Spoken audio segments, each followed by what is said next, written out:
first of all, what a great pleasure it is to be talking with Vikram Kirloskar, who is the current head of the Confederation of Indian Industry, and have this chance to seek his views on how the world is looking in this pandemic environment, post-pandemic environment, and what the prospects are for the future, viewed from an Indian industry perspective. So Vikram, I wonder if you could just address that, and then we'll have one or two other questions to ask you. But first of all, thank you very much for agreeing to do this. Thank you. Thank you for inviting me to join you. You know, the whole thing is almost like a nightmare from the day we started the first lockdown in the middle of March. And it took me a while to a few days to really figure out, ending of the lockdown only means we have probably enough hospital beds. So that's, it didn't mean anything else. Whatever else we may have thought that we are safe and things are going to improve, it didn't mean that. It just meant, good, we've managed to work on masks and coats and stuff like that, and safety equipment, and got ventilators and beds and stuff like that organized. So it takes a while when you're stuck at home. I haven't left the house for the last, since I think 14th or 15th of March. I've been at home. And I've lost track of what is really happening outside. You only see, it's only literally what you see on television. Anyway, besides that, so the biggest difficulty, it's very easy, as many people must have said, it's a cliche thing to say, it's easy to stop the economy, but very, very hard to get it rolling again. I'm in the auto industry, which depends a lot on a long supply chain. And it adds value all the way across. The automotive industry is so competitive around the world, you can't afford a supply chain, any parts of a supply chain which doesn't add value. So it's a very good supply chain, which is, or let's say it's a very important supply chain where you can't afford to miss any part of that supply. And so for us in the automotive industry in India, it has been extremely difficult to get restarted. First is, when you get up in the morning, you try to imagine, I want to go buy a new car. It starts off with that. Who in his right mind in the present situation, they're worried about where their next rupee is coming from, will say, I'll get up and go and buy a new car. So it starts with that. Anyway, there are some buyers. And then as we start developing the chain, we find bulk of our dealers are in the so-called red zones of the country, and the suppliers also in the red zones. Bulk of industry all over the country is in the red zones. Bulk of commerce is in the red zones. Whether it's the big cities, whether it's Bombay or Delhi. Bangalore has been relatively good. We've managed things pretty well. We hardly have anything out here. A car factory is here, but a lot of my suppliers are in a Delhi belt, Chennai belt, or in the Bombay-Pune belt. And that's a problem to get their factories started. So we're in this situation where parts of the economy have started working. Parts of the economy that can work from home worked right through, like the IT economy. Parts of the economy like based on agriculture, which is based on agriculture, pharmaceuticals,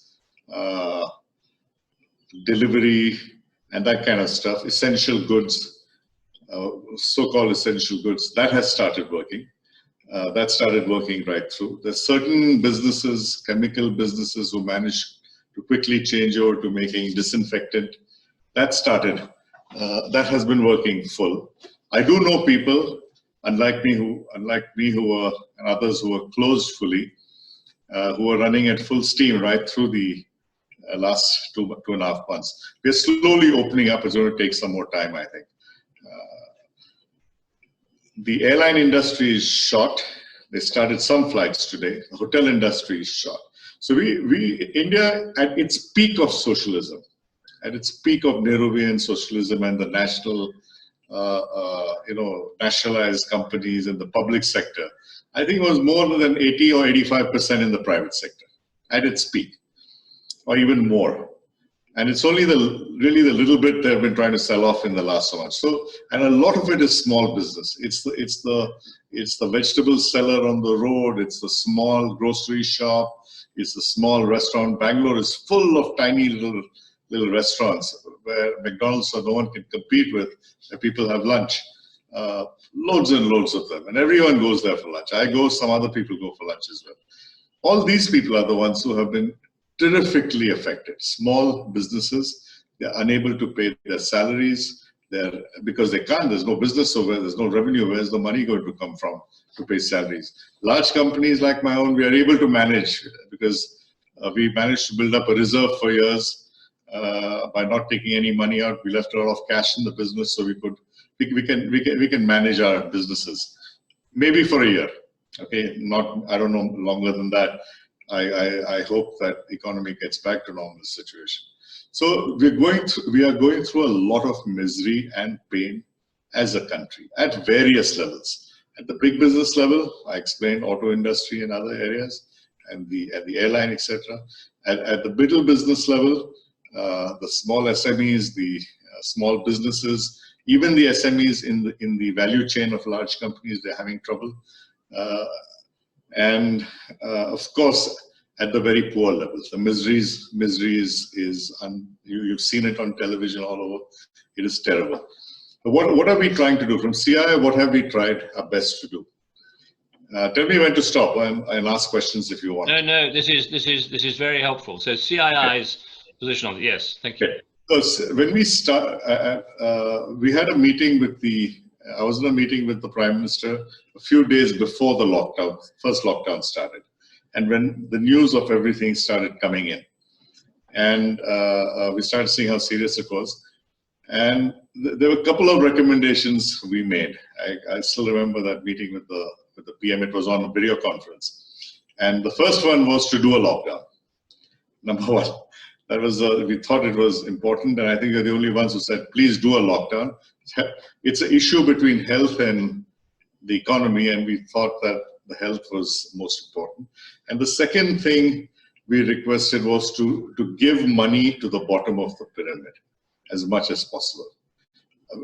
Now, at that time, our imagination of a lockdown was roughly, 2 weeks, 3 weeks. That's what roughly the imagination, that's what we imagined. And I think after the lockdown happened, the government quickly came up with a package, giving money at the bottom of the pyramid, mostly, continuing the lockdown, and gave in many of its existing ways. It did not go across the board. I mean, it's supposed to go across the board, but whether it got across the board, I think a large part of it did. Let me say, it's direct injections to people's accounts. And there was a lot of free food and stuff. They were trying their best to get around. No one talked much about industry, although they made a number of changes in corporate law. And so that if anything was due at the end of March, it got extended till June. All the due dates, loans, they requested the banks to hold off them, add another 3 months and things like that. So there were a whole lot of technical things, so you will not be technically in default. So that's how it started. But what we missed, I think all of us missed. I don't know how much in the government they were aware. People complain and criticize, saying, you did a lockdown without planning. But I think when you do the choice of a lockdown was whether you wait 4 days or 3 days or do it right now when you realize the problem. And I guess it was done, I think in hindsight, doing it earlier the better. But the biggest thing that was missed was, I don't know if people realize the size of the migrant labor that was in the country. I think if I don't want to blame anyone, but we didn't realize ourselves the size of the migrant labor that we depend on. my staff in my house is all from Bihar. You know, I didn't realize that. Anyway, luckily they're all here, but because they say they're better off here than going home. But the amount of migrant labor was crazy. Construction was full. Bangalore is one of the largest construction places in the world. Prime office space every year has been in the range of 10 to 15 million square feet. It's huge. That's the addition every year. So it's all built by migrant labor. The automotive component plants across the country are run by migrant labor. A lot of it. I mean, 70%, 60% of it. I have a friend, one of our suppliers, who has a factory in Chennai. And after this, we've been talking with everyone. He started saying, I also didn't realize in Chennai what was the issues until my manager there says, I need some Hindi-speaking trainers. He says, why do you need Hindi-speaking trainers in Chennai? No one speaks Hindi. No one likes Hindi in the south. So he said, no, none of my labor is from here. They're all Biharis. So this was a serious issue, and a lot of them are daily wage earners. So they're not on. I think majority of them ended up being on. You come for work every day and you're literally paid every day. Contract laborers, a lot of the construction laborers like that. A lot of the restaurants here, a lot of the hotel industry is full of people from the Northeast, from Manipur, from Nagaland, from Assam. We've got all that all over the country, right down to Kerala. You go to Kerala, it's supposed to be all God's own country, everything you'll find. You go to the Taj in Cochin, on Wellington Island, beautiful. All the stuff is from the Northeast. It's like in Scotland. In Scotland, a lot of the people come from Poland. Poland, okay. Not a precise parallel, but anyway. And do you think, Vikram, that's very interesting, do you believe that working patterns will change as a result of this? These people, you've seen, they're trying to go back. They were held on initially with promises of food and safety and money.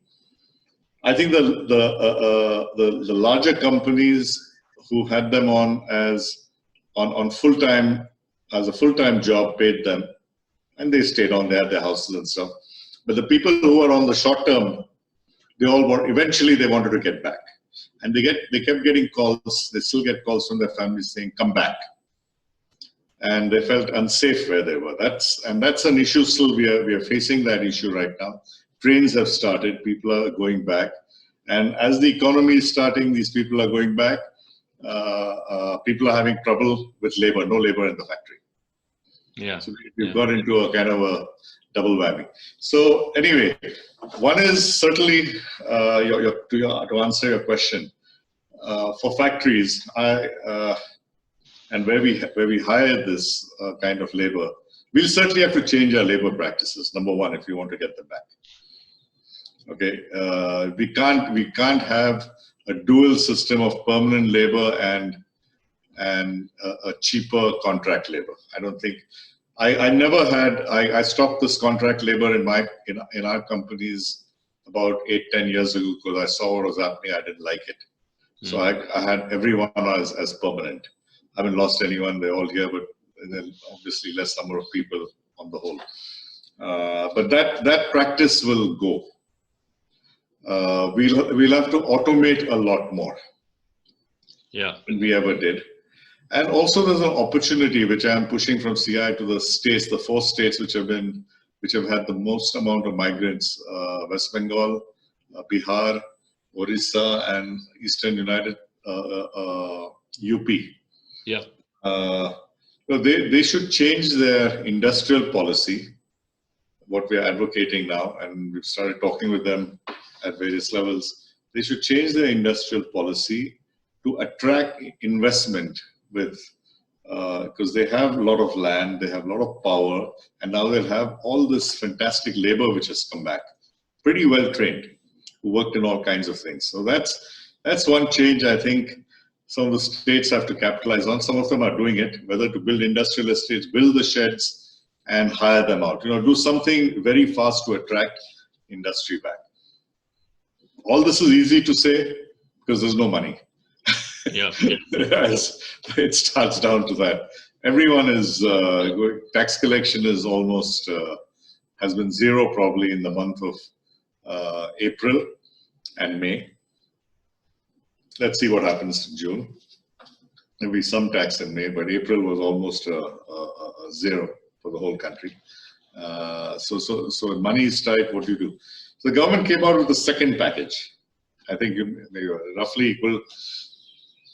The announcement was roughly 10% of GDP.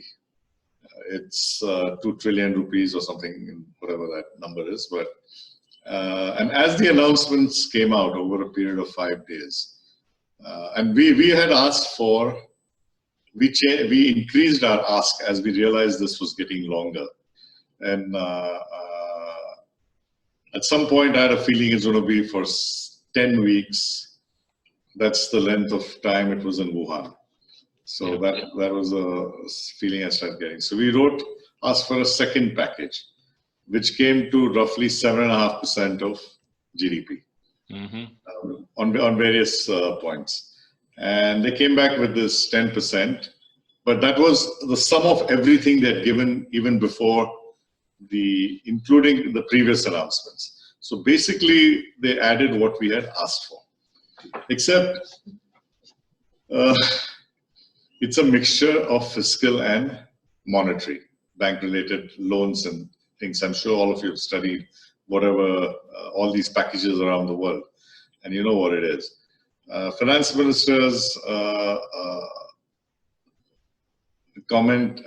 answer when people commented that, this is not money, you're just making a bank thing out of the whole thing. Banks are giving more loans. It doesn't mean that you pump more money into the economy.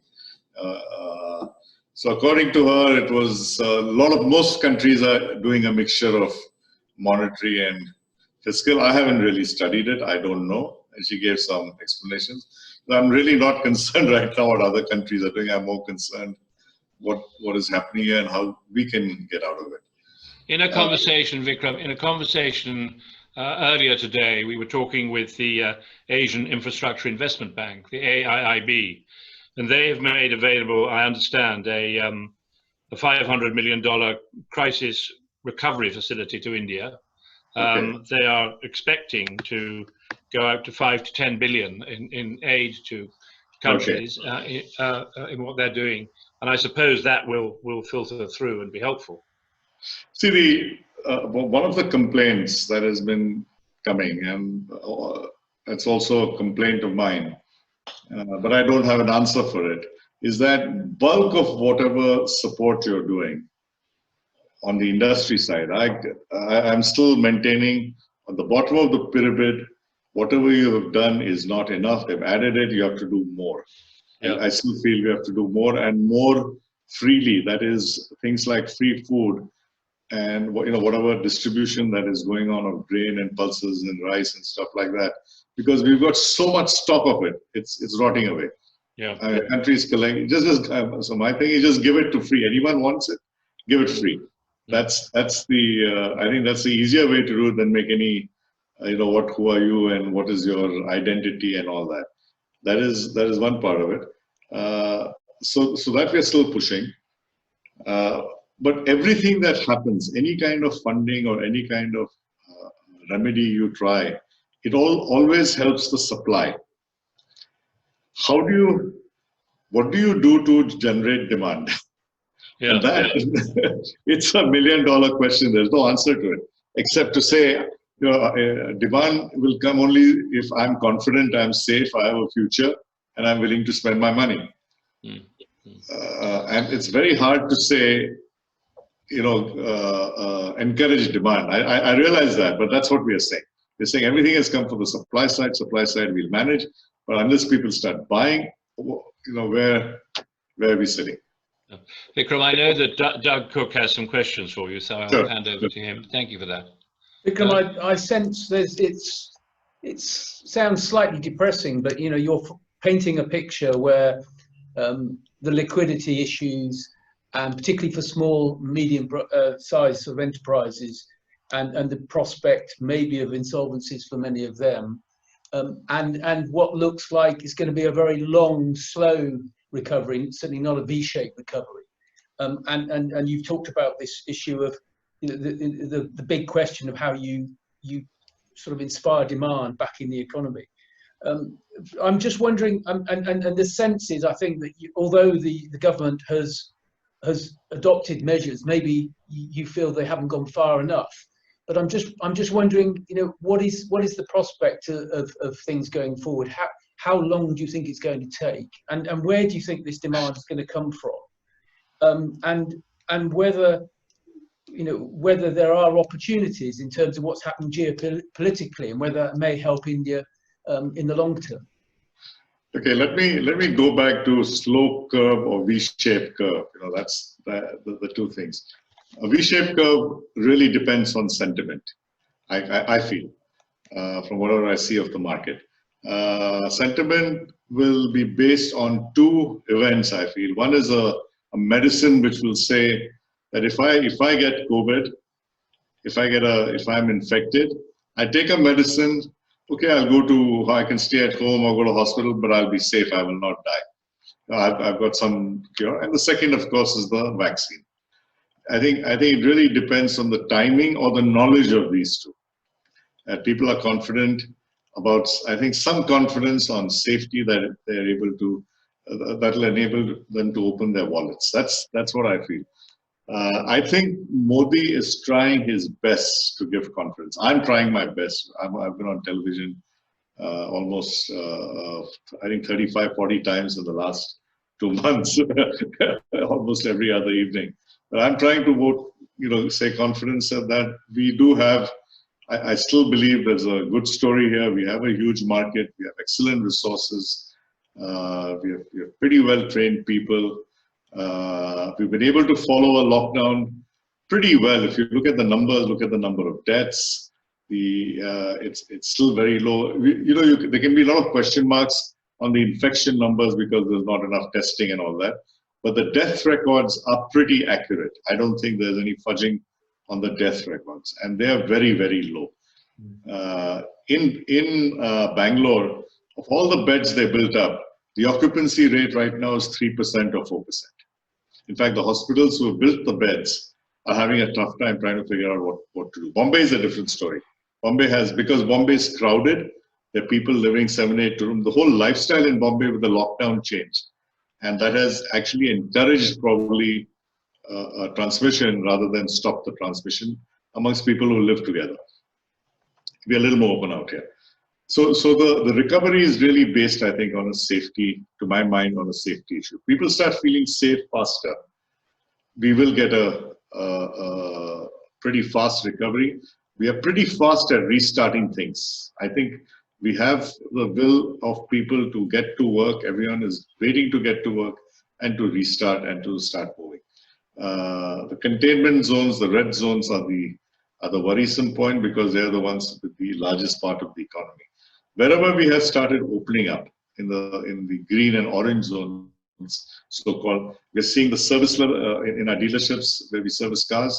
The people are coming in, they're running at almost 60-70% already, service capacity. Sales have started it's not fantastic sales, but if I look at just the size of the green zone, what we used to do in the green zones before, we're coming back to almost the same levels. But so I think there's a chance we get over this panic of the red zones and the containment zones, chance to recover.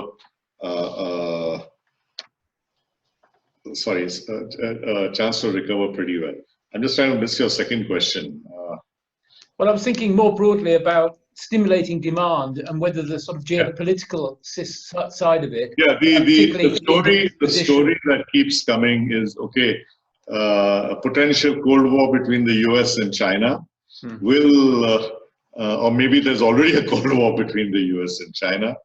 Will Americans move production out of China? Will Europeans and Japanese move production out of China? Where will they go? So my feeling on this is people will come to us if we are competitive, not because they don't like China. baseline. No, you can feel good and say, oh, I have a chance because there's a geopolitical issue. But frankly, in the long run, unless you're super competitive and you can give the customer what he wants, price, quality, delivery, no one's going to come to you. Number one. Okay, maybe short time something will happen, but long term this is most important. So that's what I've been talking about, and what we are asking, what I've been asking the government. Two things I've asked. I mean, there are lots of other things, but two basic things that we are asking for is to relook at regulation in this country. Okay, one is to make regulation more in line with global regulations.